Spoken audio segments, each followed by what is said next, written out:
सोचो एक फिल्म जो अपने आप को मिशन इम्पॉसिबल समझ रही है पर एक्चुअल में मिशन इलॉजिकल है। और बोनस ये है एक लंबी दुख भरी एक तरफा love story between two high on testosterone best friends जो बस दिल तोड़ने और गले मिलने में लगे हुए हैं। वॉर 2 नाम सुनते ही लगता है कि एक धमाकेदार एक्शन थ्रिलर होगी, पर असली में मिलता है एक ब्रोमांस जो LGBT लंबी दुख भरी टेल की तरह खींच दिया गया है। ये जोक मेरा नहीं है, ये राइटर ने लिखा है। और ये लिखते वक्त उनके दिमाग में आया नहीं कि ये कितनी बुरी तरह LGBT एंगल की तरफ पॉइंट कर रहा है, क्योंकि पूरी कहानी एक तरफा प्यार है ऋतिक रोशन के कबीर और जूनियर NTR के विक्रम के बीच में, कब्बू और रघु जो एक दूसरे को भाई बोलते हैं पर डायलॉग्स का मतलब कहीं और ही निकलता है। एक लाइन थी जहाँ पे रघु बोलता है कबीर को कि इतने साल पहले तूने मेरा दिल तोड़ दिया था, मैं तेरे बाद किसी और का हो नहीं सका, तू तो फिर भी देश का हो गया। मतलब इतने क्रिंज डायलॉग्स और इतनी क्रिंज फीलिंग्स हैं, या तो डायरेक्टली बोल दो कि यार ये लव स्टोरी है, why are you doing this to us. So story में कबीर हुआ है रोग, बिल्कुल मिशन इम्पॉसिबल रोग नेशन का इंडियन रीमेक फील।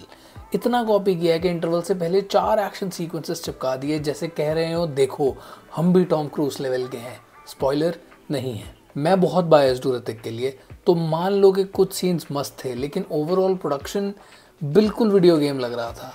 ब्लास्ट इतने फेक थे कि एक्टर्स के फेस पे ग्रीन स्क्रीन रिफ्लेक्शन दिख गया मुझे। विक्रम का मिशन है कबीर को जस्टिस तक लेके आना, पर ये लॉयल किसके लिए है? देश के लिए, कबीर के लिए, अपने लिए, या बस स्क्रिप्ट के लिए जो सबको कंफ्यूज कर रही है। ट्विस्ट पे ट्विस्ट डाल दिए, एक पॉइंट पे आप कुछ भी बिलीव करने को तैयार हो जाओगे। कियारा ने काम अच्छा किया है, एक्टिंग वाइज सब ठीक था, पर अगर कियारा के बिकिनी सीन्स में से आप 9 सेकंड काट सकते हो तो स्लो मोशन की हीरो एंट्रीज का 90 मिनट का भी काट देते यार, तो शायद फिल्म थोड़ी बेटर हो जाती। और ये सुपर हीरो इम्यूनिटी तो माइंड ब्लोइंग है भाई, इनको गोली नहीं लगती, ब्लास्ट में बाल नहीं हिलते, पैराशूट के बिना जंप करते हैं और लैंड करते हैं सीधा स्वैग पोज में, सुपर हीरो लैंडिंग। क्लाइमैक्स में तो हद ही हो गई थी यार, मतलब एक सरिया ऋतिक और NTR के कंधे के पार हो गया। दोनों उसके बाद 5 मिनट तक ऐसे लड़ते रहे जैसे उनका एक हाथ है ही नहीं। बट फिर जब डायलॉग शुरू हुए तो वो भूल गए कि उनके भी सरिया घुसा था। They are hugging and chilling normal. Hrithik उसको उठा के लेके जा रहे हैं वहीं पे जहाँ सरिया घुसा था। Amazing stuff. अयान मुखर्जी क्या हो गया भाई। ब्रह्मास्त्र में विजुअल्स बहुत बढ़िया थे, डायलॉग्स बहुत वीक थे। यहाँ पे डायलॉग्स ठीक हुए, विजुअल्स बहुत ही बुरे हो गए।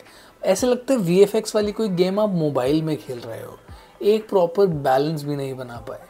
अनिल कपूर का इंट्रो सीन अच्छा था, एक साइड से क्लेंच किया हुआ लिप डिटेल था जो उनके कैरेक्टर को एज दे रहा था, पर फिल्म के बीच में वो डिटेल भूल गए कि कोई बात नहीं, क्या फ़र्क पड़ रहा है, किसी को क्या पता लगेगा। इंट्रो सीन्स देखो यार सबके मस्त थे, क्योंकि मेरे को लगता है इन्होंने मूवी बनाई इसलिए है कि इनको स्लो मोशन में चला दो, और कुछ नहीं। नरेटिव गाइडेंस इस मूवी में ज़ीरो है। इंडिया फर्स्ट बोलते रहते हैं पूरी पिक्चर में और थोड़ी थोड़ी देर में भूल जाते हैं कि इंडिया के लिए पिक्चर बनाई है या पेट्रियोटिक फिल्म होनी चाहिए। ये कोई फ़र्क ही नहीं पड़ता इनको क्या हो रहा है। रोमांटिक स्टोरी शुरू हो जाती है बीच में, डांस नंबर्स आ जाते हैं। The masala that they tried to cook didn't fit well, I am sorry. Verdict, I love Hrithik, I really do, लेकिन मुझे ये फिल्म बिल्कुल भी पसंद नहीं आई। Gimmicks, fake visuals, confuse plot सब मिला के एक डिसअपॉइंटिंग सा सीक्वल बना दिया।